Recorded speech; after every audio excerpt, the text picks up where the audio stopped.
అందరికీ నా హృదయపూర్వక నమస్కారాలండి. ఆల్మోస్ట్ 30 సంవత్సరాలుగా పార్టీకి ఒక కార్యకర్తగా పనిచేసి ఎంతో డబ్బును ఖర్చు పెట్టుకొని తనకు ఒక పోస్టు రాకపోయినా ఎంతో రోషంతో పనిచేసిన రాణి గారికి హృదయపూర్వకంగా నేను క్షమాపణలు చెప్తున్నానమ్మా. దయుంచి టీడీపీ పార్టీ సభ్యులందరూ కూడా మీరు కొంచెం మనసాక్షి కలిగి ప్రవర్తించమనేది నా ఒక రిక్వెస్ట్ అండి. ఎందుకంటే టీడీపీలో నేను ఎంత సిన్సియర్గా పనిచేశానో, ఉన్న కొద్ది రోజులు కూడాను ఎంత కనెక్టివ్గా పనిచేసిన ప్రతి కార్యకర్తకి, ప్రతి ఎమ్మెల్యేకి తెలుసు. కనీసం ఒక ఆడకూతురు కన్నీటితో బయటకు వచ్చిందంటే పెద్దల నుంచి చిన్నల వరకు ఒక్కళ్ళు కూడా నన్ను పరామర్శించకపోగా టీడీ జనార్దన్ గారు కొంతమంది కోవట్టలను ఆయన పెట్టుకొని నేను ఒక ప్యాకేజ్ ఆర్టిస్ట్నని అండ్ ప్యాకేజ్గా డబ్బులు తీసుకున్నానని, జగన్ గారి కోవట్నని ఇంకా నా మీదే నిందలు వేసి ఈరోజు నిజంగా మనస్సాక్షి కలిగి పనిచేసిన వాళ్ళకి తెలుస్తుందండి. ఒక 3.5 సంవత్సరాలుగా మనసా వాచా కర్మణ చంద్రబాబు గారిని ఒక మాట అంటే అది మమ్మల్ని అంటున్నారని ఫీల్ అయ్యి మేము మాట్లాడినప్పుడు పార్టీ లోపల మాకు అన్యాయం జరుగుతుంటే ఒక్క ఎమ్మెల్యే కానీ ఒక్కళ్ళు పరామర్శించకపోగా మా మీద నిందలు వేయటం ఎంతవరకు సమంజసం? ఈరోజు నిజంగా మీరు మనసున్న వాళ్ళైతే రాణిగారిని మీరు తప్పు పట్టడం కాదండి. ఆమె మనస్సాక్షి కలిగిన మనిషి కాబట్టి అట్లీస్ట్ నాతో మాట్లాడింది. నాకు అది బయటికి తీసుకురావటం నా ఉద్దేశం కాదండి. ఈరోజు నేను పడుతున్న వేదన, నా బాధన ఇది అబద్ధం అని చెప్పడానికి వేరే దారి లేక నేను ట్రూత్ తీసుకురావాల్సి వస్తుంది. దయుంచి రెచ్చగొట్టద్దండి. స్వాభిమానంతో బ్రతికే వాళ్ళని బ్రతకనివ్వండి. మీరు పరామర్శించకపోయినా మమ్మల్ని పర్వాలేదు, కానీ ఇలా మా మీద నిందలు వేయటం భావ్యం కాదండి. మనస్ఫూర్తిగా రాణిగారికి, అమ్మా మీరు నాకు ఇచ్చిన స్నేహానికి, నన్ను పరామర్శించిన విధానానికి నేను హట్ చేసుంటే మనస్ఫూర్తిగా క్షమించండి.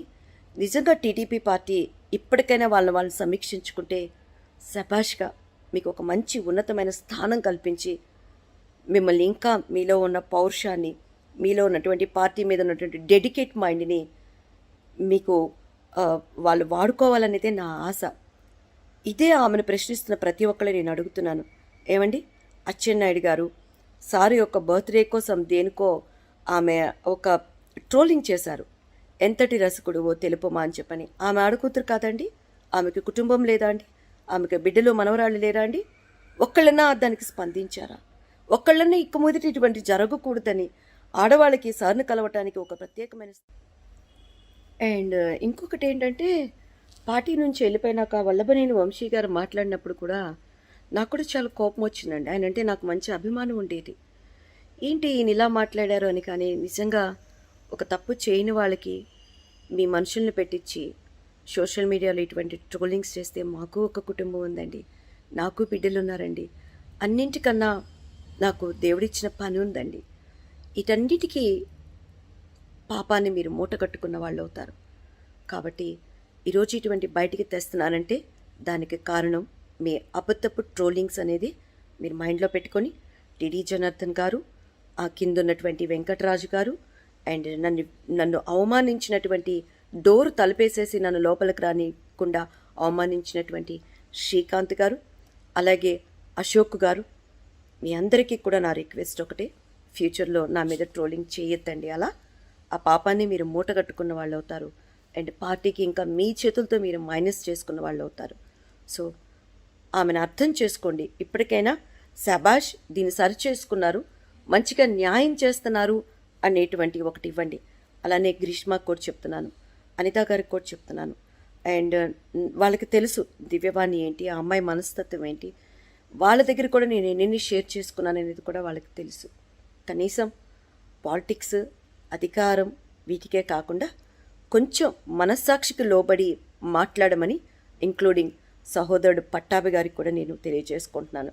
ఏమండి, మిమ్మల్ని, మీ పాపని అధికార పార్టీ వాళ్ళు హింస పెట్టినప్పుడు ప్రార్థన చేయించుకున్నారు నాతో, గుర్తుందా?